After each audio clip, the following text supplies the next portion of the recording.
Bonjour à tous et bienvenue dans cette vidéo qui traitera de l'évolution spontanée d'un système chimique. Pour rappel, on parle de transformation totale lorsque l'un des réactifs, le réactif limitant, est entièrement consommé.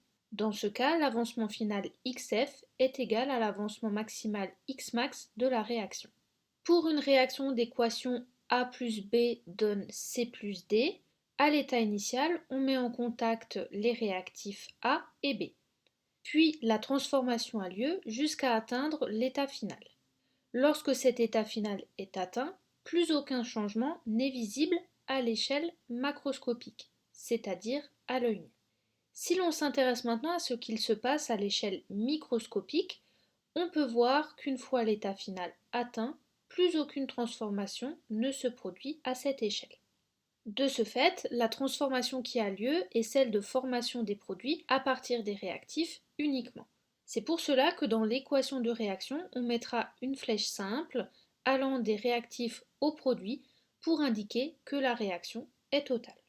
On parle par contre de transformation non totale lorsque toutes les espèces chimiques mises en jeu lors de la transformation sont présentes.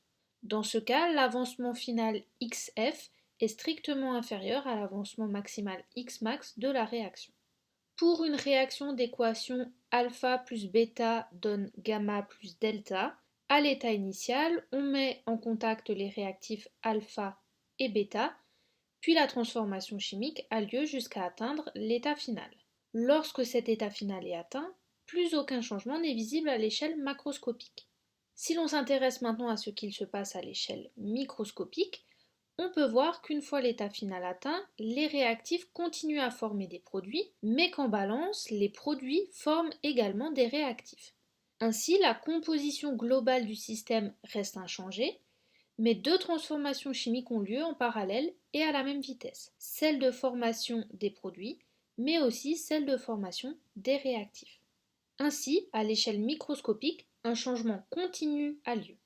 On parle d'équilibre dynamique, équilibre puisqu'aucun changement n'est observé à l'échelle macroscopique, et dynamique puisque des transformations ont toujours lieu à l'échelle microscopique. C'est pour cela que dans l'équation de réaction, on mettra une flèche double pour indiquer que la réaction est non totale.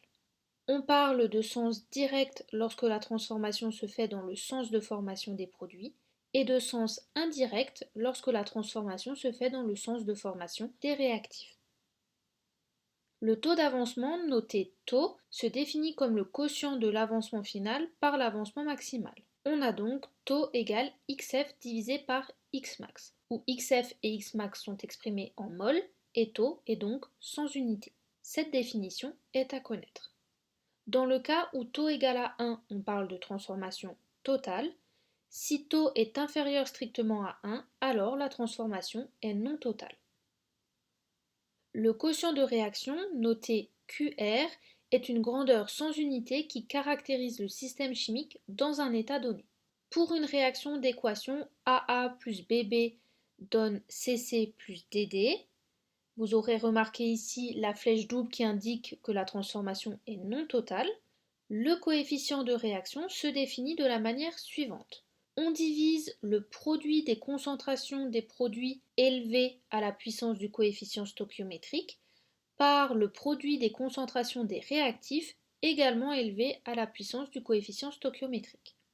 Afin de s'assurer que le quotient de réaction soit bien sans unité, on divise chacune des concentrations par la concentration standard notée C0 qui vaut 1 mol par litre. Cette définition du quotient de réaction est à connaître. Lorsqu'on établit le quotient de réaction pour une transformation donnée, on ne prend pas en compte le solvant ni les solides dans l'expression du quotient de réaction. Lorsque l'équilibre est atteint par le système, le quotient de réaction, noté alors QREC, atteint une valeur constante qui ne dépend que de la température. Cette valeur est appelée constante d'équilibre et est notée K de T et se définit de la manière suivante.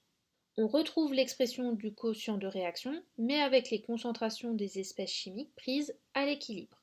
Cette relation est à connaître.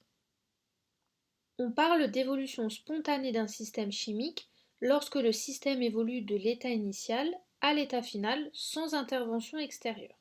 Si le quotient de réaction à l'état initial QRI est différent de la constante d'équilibre K, alors le système est hors équilibre et il va évoluer vers l'état d'équilibre. Il est possible de prédire le sens d'évolution spontanée du système en comparant les valeurs du quotient de réaction initial QRI et de la constante d'équilibre K. Si QRI est inférieur à K, alors le système va évoluer dans le sens direct, c'est-à-dire le sens de formation des produits. Au contraire, si QRI est supérieur à K, alors le système va évoluer dans le sens indirect, c'est-à-dire celui de formation des réactifs. Pour finir, résumons les notions qu'il est important de retenir. Le taux d'avancement, noté taux, se définit comme le quotient de l'avancement final par l'avancement maximal. Dans le cas d'une transformation totale, xf est égal à xmax, donc le taux d'avancement est égal à 1. Dans le cas d'une transformation non totale, xf est strictement inférieur à xmax, donc le taux d'avancement est strictement inférieur à 1. On parle d'équilibre dynamique pour une transformation non totale, puisqu'aucun changement n'est observé à l'échelle macroscopique, mais que des transformations ont toujours lieu à l'échelle microscopique. Le quotient de réaction, noté QR, est une grandeur sans unité qui caractérise le système chimique dans un état donné. La définition est à l'écran. La constante d'équilibre se définit de la même manière que le quotient de réaction, mais en utilisant les concentrations des espèces chimiques à l'équilibre. Il est possible de prédire le sens d'évolution spontanée du système en comparant le quotient de réaction à l'état initial et la constante d'équilibre. Si le quotient de réaction à l'état initial est inférieur à la constante d'équilibre, le système évolue dans le sens direct. Si au contraire le quotient de réaction à l'état initial est plus grand que la constante d'équilibre, le système évolue dans le sens indirect. Je vous remercie d'avoir regardé cette vidéo et à bientôt.